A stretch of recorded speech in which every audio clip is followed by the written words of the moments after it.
Old Lady Gravenstein. This story takes place in Julian.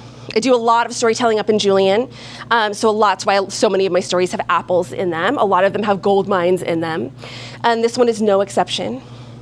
It is an original story, and I hope that you enjoy it. It was quiet in the marketplace. Only about half of the folks who were usually there were there on this day.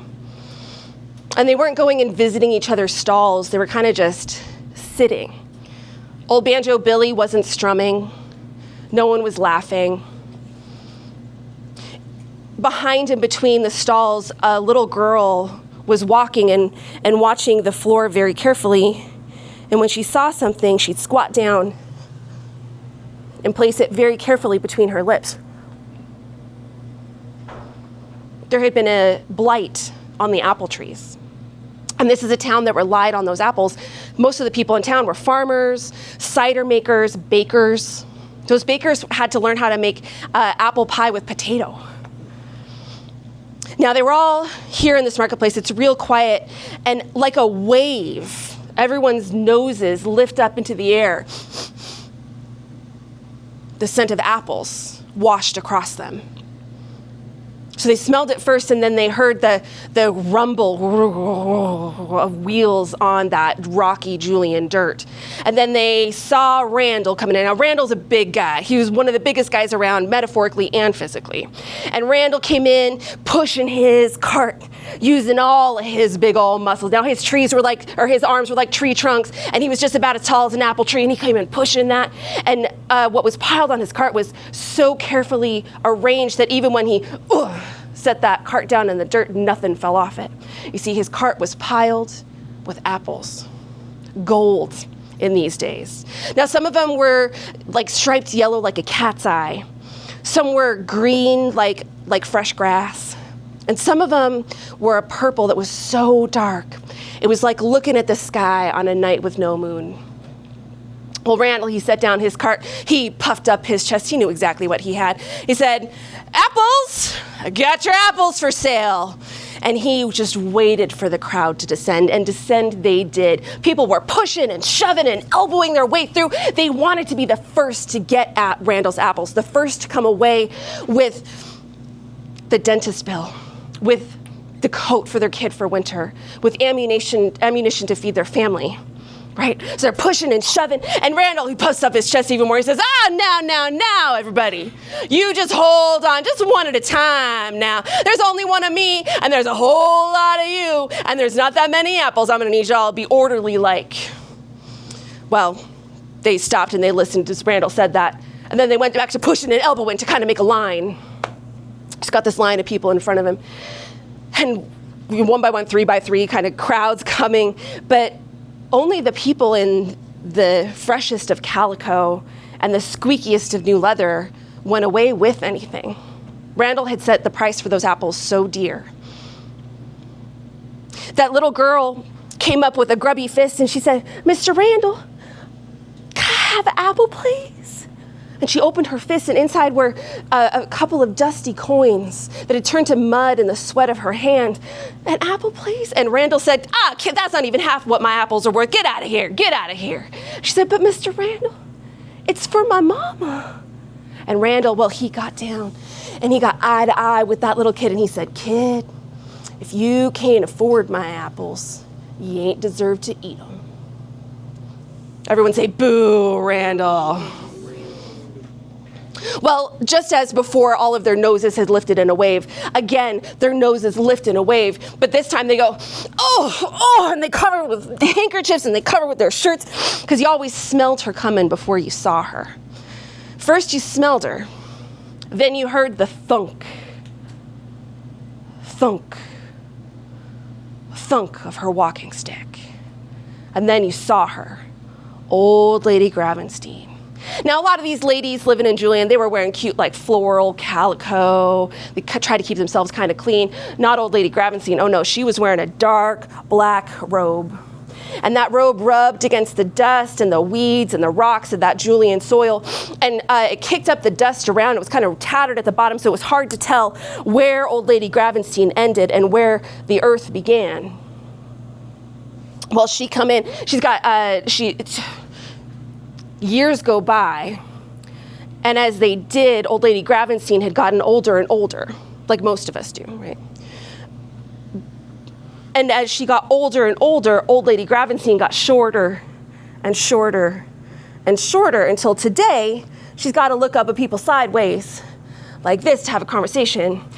She's got a nose a little larger than average, and it's bent hard to one side. So old Lady Gravenstein, she comes thunk, thunk, thunk, thunking into that marketplace, and she goes thunk, thunk right up to Randall. And she puts a hand up and says, Randall, spare an apple for an old lady, would you? Well, Randall kicks some dust on her and he says, get away from here, old lady. You can't just have an apple for free. Get away, shoo. But old Lady Gravenstein, she does not get away. And old Lady Gravenstein does not shoo. Oh no, old Lady Gravenstein thunks even closer to Randall and lifts her hand even higher. Please. Well, that sets Randall to cussing up a storm and yelling and shouting, no, there's no free apples around here. Take this old lady away from me.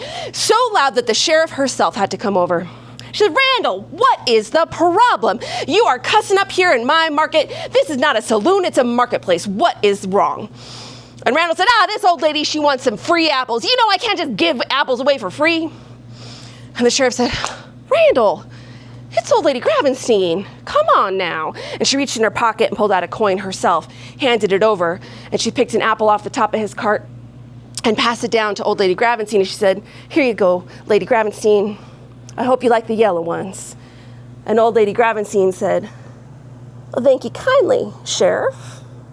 Now, by now, everyone in the market had they were sort of already kind of gathered around Randall's apple cart. Now they kind of spread apart. They were watching what was going on with Randall, and he was making such a fuss. They were watching old Lady Gravenstein. So old Lady Gravenstein, she looks around this circle of people.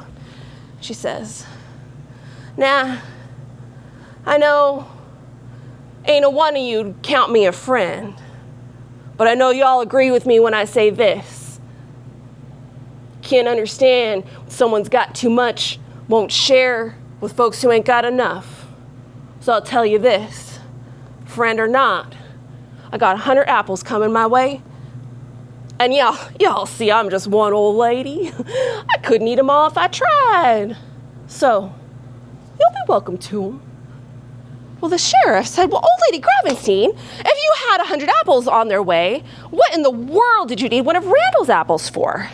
Old Lady Gravenstein, she said, she tucked her sweat rag into her pocket and she said, because I needed one of these here seeds to get them, Sheriff. And with that, she set all three of her teeth to chewing through that apple. She bit it down one side, kind of gumming on it, and the juice kind of dripping down her chin. So she gets to the core, and she holds up one long, dirty fingernail, and she digs out a seed. She holds it up. It's so small, she says. Hard to ken. Something so small could feed generations of a family. Well, then, Lady Gravenstein does something no one's expecting. She climbs her way down her walking stick. She gets to her knees right there in the dust. And she uses the pointy, her walking stick has a pointy end on it for poking youngsters, right? So she uses the pointy end and kind of like digs a hole in the dust. Then she takes that little apple pip and she drops it right into that little hole. She uses her hands to cover up the dust. And then she looks up at everybody. Anybody got a little water to spare for an old lady? Well, Banjo Billy says, sure, I'm game. Let's find out what's going on here. So he hands over his canteen. She takes it, and first she takes a big old swig of it. And then she wipes it off with her sleeve, leaving it dirtier than it was before. And then she dumps out that whole canteen right into that little pile of dust she just made, turning it into mud. She hands the canteen back to Banjo Billy, and then she climbs her way up that walking stick, and then she stands over that hole, and she twists that walking stick down into the mud until it could stand on its own. She shuffled a step back. Now everybody's watching. what in the world is old Lady Gravenstein up to? And as they watch with her, why, that walking stick, it starts to get thicker. And it grows a branch. And another branch. And those branches grow branches. And those branches put out leaves. And as they watch those leafy branches blossom out into pink apple blossoms. And they're watching this tree is full grown. It's twice as tall as old Lady Gravenstein. These blossoms as one rain to the ground. And in their place, fruit, yellow like a cat's eye, and green like fresh grass, and dark purple like the night sky. Until soon, this tree has 100 apples growing on it. Well, Lady Gravenstein, she's a little unsteady on her feet now. Her walking stick's gone. She looks at everyone and says, "Told ya." Now, y'all listen here. You're welcome to these apples, but you make sure anyone who wants an apple gets one. We already got one Randall in this town. No cause for more folks going hard that way.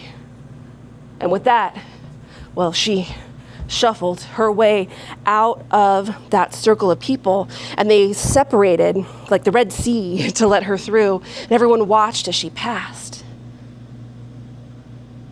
Well, they looked at that tree and all those apples, and they looked at all their empty market stalls, and they looked at each other.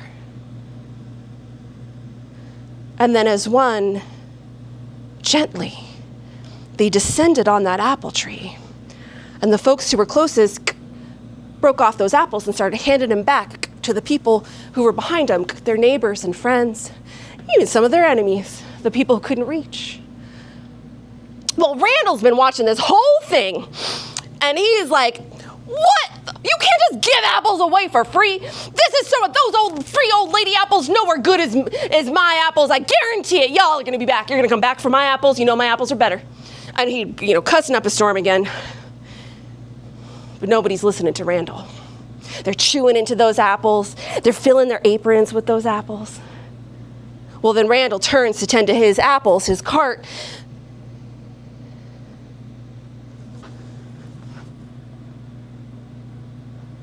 Well, he looks in his cart. He looks under his cart. He looks behind his cart. He checks his pockets. There's no apples. There's not an apple to be seen. There's not a peel, not a core, not a stem of an apple to be seen. Well, Randall turns and he looks at old Lady Gravenstein's tree. Yellow like cat's eye, green like fresh grass, dark purple like the night sky. And Randall realizes old Lady Gravenstein's tree is growing his apples. Well, he takes off his hat and he throws it to the dust and he storms and he stomps and he cusses up a storm. Couldn't repeat it here in such polite company. And so finally the sheriff comes back over and she says, "Randall, I done told you can't use that mouth in this marketplace. You got to go cool yourself down. Out!" Well, Randall, he picks up his cart and he says, "You'll be back. Nobody, don't stop. I'm leaving, everybody. Just watch me go. Can't stop me. You can't stop. Look, I'm leaving. I'm gonna be gone. I ain't gonna come back. That's it. Your last warning. Here I go." And nobody watched Randall leave. They were busy filling their aprons and their baskets and their pockets with those apples. Now, someone lifted their head and said, "Where's old Lady Gravenstein?" Now, nobody had ever looked for old Lady Gravenstein before.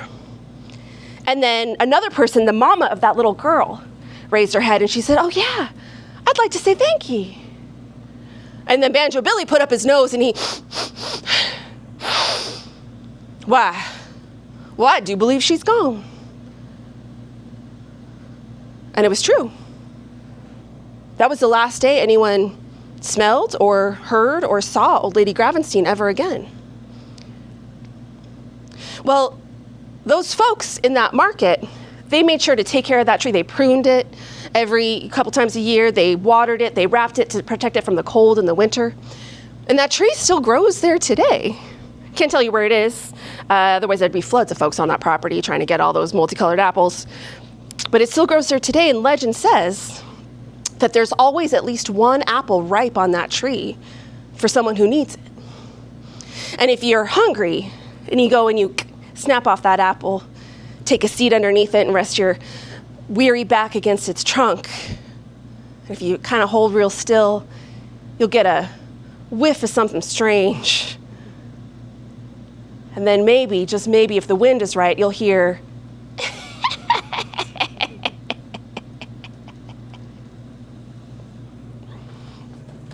Thank you. Is Old Lady Gravenstein. It is a loose adaptation of a Chinese myth that was actually about a pear tree first.